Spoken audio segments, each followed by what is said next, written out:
Welcome back to poly study. So guys, जैसा कि आपने थ्योरी ऑफ मशीन की जो पिछली वीडियो थी हमारी अब तक की लास्ट वीडियो, तो ये जो चैप्टर था, ठीक है, बैलेंसिंग वाला था। ठीक, तो यहाँ पर हमने बहुत सारे क्वेश्चंस को अच्छे से कवर किया था। यदि आपने उन क्वेश्चनों को अच्छे से स्टडी की है और अच्छे से उन्हें प्रिपरेशन किया है उनका क्वेश्चनों का, ठीक है, तो बहुत अच्छा है आपके लिए, क्योंकि इन चैप्टर में से आपको एक या दो क्वेश्चंस देखने को मिले होंगे। ठीक है, कहाँ मिले होंगे, बात करें जैसे कि प्रीवियस ईयर के जो क्वेश्चंस पेपर थे, तो आपने वहाँ पर देखे होंगे। लेकिन वहाँ पर क्या था, जो गवर्नर वाला जो पोर्शन है आपका, ठीक है ना, तो वहाँ पर वो वाला चैप्टर नहीं है अब इस बार। ठीक, तो आपका जो नया चैप्टर है जिसका नाम रखा है, वहाँ रखा है आपका पावर ट्रांसमिशन। ठीक, तो वहाँ उन क्वेश्चनों के स्थान पर आपको वहाँ उस वाले चैप्टर से क्वेश्चन उठाकर रख दिए जाएंगे। ठीक है ना, तो यहाँ पर इस चैप्टर से भी बहुत सारे क्वेश्चंस आ सकते हैं। ठीक है, संभावना है। और तो यहाँ पर पिछली वीडियो में बहुत सारे टॉपिक कवर किए, तो अब नेक्स्ट टॉपिक है, ये टॉपिक 2014 और 16 में पूछा गया है। ठीक, तो यहाँ पर क्वेश्चन में क्या कह रहा है कि क्वेश्चन आ सकता है कि रेडियल इंजन, वर्टिकल इंजन और इन लाइन इंजन के संतुलन का वर्णन कीजिए। तो यहाँ पर लिखना है, बैलेंसिंग ऑफ रेडियल इंजन के बैलेंसिंग में या संतुलन में किसी प्राथमिक या द्वितीय बलों को ज्ञात करने के लिए सीधे तथा उल्टे क्रैंक विधि, यहाँ पर ये जो लिखा हुआ है ये विधि है, का प्रयोग किया जाता है। अब देखो, एक चित्र है, आगे दिखाएंगे आपको। यहाँ पर चित्र में एक बिंदु P पर रखे एक रेसिप्रोकेटिंग मोशन करने वाले द्रव्यमान के कारण उत्पन्न जो इसके मतलब यहाँ पर एक डायग्राम है, अभी आगे मैं दिखाऊंगा तो वहीं पर समझाऊंगा, इस चीज़ को क्लियर करूंगा कि द्रव्यमान m के कारण जो उत्पन्न प्राथमिक और द्वितीय बलों पर विचार करेंगे हम इस पर। ठीक है ना, तो यहाँ पर देखते हैं उसको। सो गाइज, यहाँ पर डायग्राम देखो ये वाला है, सबसे पहले इसको देखना है। ये डायग्राम हमने पिछले एक क्वेश्चन में और देखा था वहाँ पर। ठीक है, यहाँ पर इनके बारे में थोड़ा बहुत बढ़ाकर आपको लिखना है। जैसा कि यहाँ पर ये डायग्राम है, तो आपको लिखना क्या है, यहाँ पर ये जो आर है, जहाँ आर बराबर क्या है, एल बराबर क्या है, ठीक है ना, तो थीटा बराबर क्या है, इस प्रकार से आपको ये चीज़ लिख कर आनी है। ठीक है ना, एम बराबर क्या है, ओमेगा बराबर क्या है, ये सब चीज़ आगे आपको क्वेश्चंस को जब लिखना होता है तो क्वेश्चंस को ज़्यादा लिखने के लिए ये सब चीज़ आपको लिखनी होती है। लेकिन नोट्स में यहाँ पर क्या होता है, नोट्स में छोटी सी चीज़ हमें लिखनी होती है जिससे कि हम कम समय में तैयार करें और बाकी एक्स्ट्रा चीज़ों को हम स्वयं वहाँ पर पेपर में कर आएँ। ठीक है ना, तो यहाँ पर देखते हैं, इस डायग्राम से कुछ आपको समझ में आ रहा होगा। यहाँ पर देखो, सबसे पहले क्लियर करते हैं, ये जो एल है कनेक्टिंग रॉड की लंबाई, आर क्या है, यहाँ पर क्रैंक की त्रिज्या हो गई यहाँ पर ये, ठीक है, ओमेगा कोणीय वेग होगा, एम क्या हो गया, यहाँ पर द्रव्यमान है, ठीक है, कॉस थीटा यहाँ पर कोण है, एंगल है। ठीक है, अब ये चीज़ जो थी ये प्राथमिक हो गई और ये सेकेंडरी बल हो गए।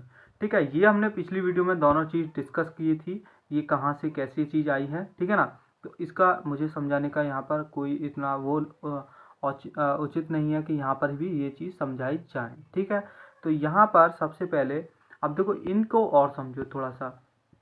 यहाँ पर ये जो है आपका प्राथमिक उल्टा क्रैंक, द्वितीय उल्टा क्रैंक। ठीक है, यहाँ पर देखो, ये तो आपकी हो गई आर, ठीक है, ये यहाँ से यहाँ तक हो गई आर। ठीक, तो यहाँ पर हमने यहाँ ये जो पॉइंट है इसको सी पॉइंट माना, तो यहाँ पर हमने लिख दिया सी पॉइंट। ठीक है, तो यहाँ पर ये जो है यहाँ के साथ जो कोण बन रहा है वो हमने प्लस थीटा माना। ठीक है ना, अब ये जो क्रैंक इधर घूम कर आएगी तो यहाँ पर होगी, तो इसको हमने सी डैश मान लिया और इसके साथ जो कोण बना रही है वो माइनस थीटा बना रही है।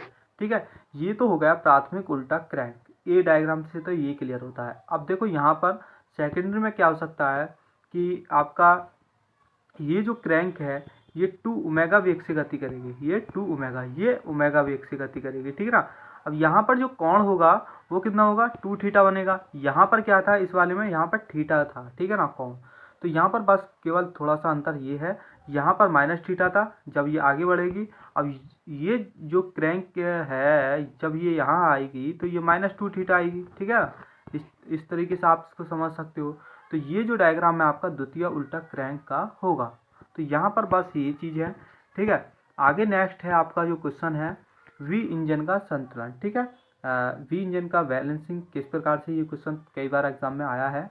सबसे पहले यहाँ पर आपको डायग्राम देखना है। ठीक है, ये देखो डायग्राम, तो यहाँ पर डायग्राम में एक यहाँ पर कोई फ्लाई व्हील है, यहाँ पर ये पिस्टन हो गई, एक पिस्टन ये पहला है आपका, ठीक है, पहला पिस्टन ये हो गया और दूसरा पिस्टन ये हो गया आपका, ठीक। तो यहाँ पर अब ये सब चीज़ आप यहाँ पर ये सब चीज़ क्लियर हुई आपकी, ठीक है। ये जो है यहाँ पर ये आपकी हो गई स्ट्रोक रेखा, ठीक है, ये भी स्ट्रोक रेखा हो गई और ये वाली जो पॉइंट डॉटेड में आपको दिखाई दे रही है वो आपकी क्या है, स्ट्रोक रेखा है। अब ये जो है ये क्रैंक पिन है, ठीक है, ये आपकी जो है ये यहाँ से यहाँ तक ये आपकी क्रैंक है, ठीक है। ये जो डॉटेड है, ठीक है, आपको स्ट्रोक रेखा माननी है। ये हमने यहाँ पर क्या किया, ये एक्स डैश में विभाजित किया, ये वाई डैश में विभाजित कर दिया, ठीक है। इसमें दो सिलेंडर, ठीक है, पहला सिलेंडर और दूसरा सिलेंडर आपको दिख रहा है वी टाइप इंजन में लगे हैं, मतलब ये जो टाइप लगे हुए हैं किस टाइप में लगे हैं, वी टाइप में लगे हुए हैं। जैसा कि चित्र में दिखाया गया है, इसमें एक क्रैंक कॉमन है। क्रैंक क्या है, क्रैंक केवल एक है, ठीक है, पिस्टन दो हैं जिनमें अनेक क्रैंक पिन लगाकर सिलेंडर की कनेक्टिंग रॉड लगा दी जाती है। इन इंजनों का प्रमुख उपयोग कहाँ पर किया जाता है, वायुयानों में किया जाता है, ठीक है ना। तो यहाँ पर एम आर जो है यहाँ पर, ठीक है, माना कि M R mass of reciprocating parts, ठीक है, एल कनेक्टिंग रॉड की लंबाई, आर क्रैंक की लंबाई, ठीक है। अब क्या करना है आपको कि एन जो है यहाँ पर कनेक्टिंग रॉड की लंबाई है अपॉन क्रैंक की लंबाई, मतलब एन बराबर क्या होता है, एल अपॉन आर। ये पीछे भी हमने पढ़ा था, ठीक है ना, एन बराबर क्या होता है, एल अपॉन आर। ओमेगा क्या है, क्रैंक का कोणीय वेग है, थीटा क्या है, ओ वाई से बनाया गया कोण। हम जानते हैं कि सिलेंडर के पश्चाग्र अंगों के कारण इसकी स्ट्रोक रेखा पर जो जड़त्व बल होगा वो क्या होगा, M R omega square into cos alpha minus theta plus cos two alpha minus theta upon N, ठीक। अब यहाँ पर सिलेंडर 2 के पश्चाग्र अंगों के कारण इसकी स्ट्रोक रेखा पर जड़त्व बल क्या होगा, एफ आई टू बराबर M R omega square cos alpha plus theta plus cos two alpha plus theta upon N. देखो यहाँ पर ये जो मैंने दो चीज़ लिखी हैं ये मैंने यहाँ पर डायरेक्ट लिखी हैं। यदि आप इनको समझना चाहोगे तो बहुत ज़्यादा टाइम व्यस्त हो जाएगा, एग्ज़ाम नज़दीक है, तो इसलिए मैंने यहाँ पर ये चीज़ डायरेक्ट लिख दी है, ठीक है ना। आप इनको कहना ये है कि आप इनको याद कर ले जाएं और डायरेक्ट एग्ज़ाम में ऐसे ही उतारें। समय कम है, समझाऊंगा तो बहुत ज़्यादा है, आपको परेशानी हो सकती है क्योंकि बहुत सारा सिलेबस अब आपको कवर करना है, ठीक है ना। आप इनको ऐसे ही याद करके जाएं तो बेहतर है। अब यहाँ पर आप क्या लिखना है, प्राइमरी बलों का संतुलन एफ पी बराबर क्या होगा, यहाँ पर 2 की मल्टीप्लाई करनी है, एफ पी क्या होगा, 2 mr into R omega square root में cos square alpha into cos theta का स्क्वायर, ठीक है, plus sine square alpha into sine theta का स्क्वायर।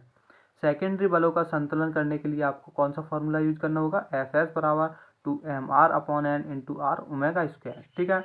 और यहाँ पर लिखना है कॉस 2 एल्फा कॉस 2 थीटा का स्क्वायर साइन 2 एल्फा प्लस में, ठीक है, sine alpha into sine 2 theta का स्क्वायर। ये सब चीज़ बस यहाँ से थोड़ा सा पोर्शन आपको याद कर जाना है, ठीक है ना। यदि मैं आपको इसको पूरी डेरिवेशंस को खोल कर समझाता तो टाइम बहुत लगता, समझा देता मैं आपको, ऐसी कोई बात नहीं है, ठीक है ना। लेकिन आपके पास समय कम है, एग्ज़ाम के वजह से मैंने यहाँ पर ये सब चीज़ डायरेक्ट लिखी हैं। आप केवल इनको याद कर ले जाना, एग्ज़ाम में लिखाना, ठीक है। अब है इन लाइन इंजन का संतुलन, ठीक है, ये तो हो गया वी इंजन का। अब है इन लाइन इंजन का संतुलन, ठीक है ना। तो वे बहु सिलेंडर इंजन जिनके सिलेंडर की केंद्र रेखा क्रैंक शाफ्ट के केंद्र रेखा के ही समतल में तथा उसी साइड में होती है, लाइन इंजन कहलाती हैं, ठीक है। ये दो प्रतिबंध आवश्यक संतुष्ट होने चाहिए। पहला तो है प्राथमिक बलों का बीजगणितीय योग शून्य होना चाहिए। सेकंड है प्राथमिक बल युग्म का बीजगणितीय योग शून्य होना चाहिए, ठीक है।